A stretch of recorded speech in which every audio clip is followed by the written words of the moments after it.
निजामपुर जैतने में अपनी प्रेमिका से मिलने गए एक युवक की हत्या कर दी गई और 4 संदिग्ध आरोपियों के खिलाफ निजामपुर पुलिस स्टेशन में मामला दर्ज किया गया है।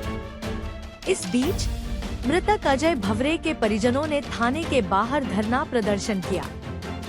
निजामपुर जैतानी का युवक अजय भावरे जब अपनी प्रेमिका से मिलने उसके घर गया तो लड़की के घर के लोगों ने जब इस घटना को देखा तो उससे पूछताछ करने पर अजय भावरे की लात घूंसों और डंडे से बेरहमी से पिटाई कर दी।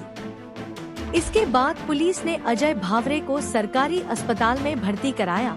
उनकी मौत हो गई। अजय भवरे के परिवार की शिकायत के मुताबिक 4 लोगों के खिलाफ मामला दर्ज किया गया है। इस घटना के बाद अजय भवरे के परिवार और रिश्तेदारों ने थाने का घेराव कर दिया।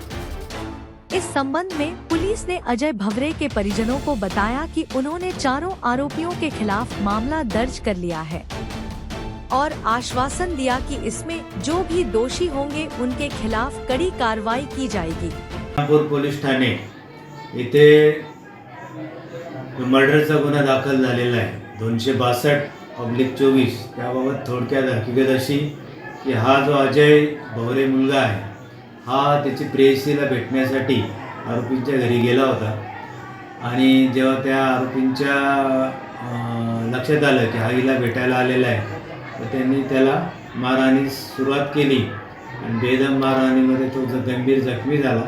त्यानंतर पोलिसांना माहिती मिळतात पोलिसांनी त्याला इथं प्राथमिक आरोग्य केंद्रात ॲडमिट केलं। इथल्या डॉक्टरने सिव्हिलला पाठवलं। सिव्हिलला देखील पोलीस घेऊन गेले आणि तिथे उपचार सुरू असतानाच तो आज 20/9/24 रोजी सायंकाळी मयत झाला।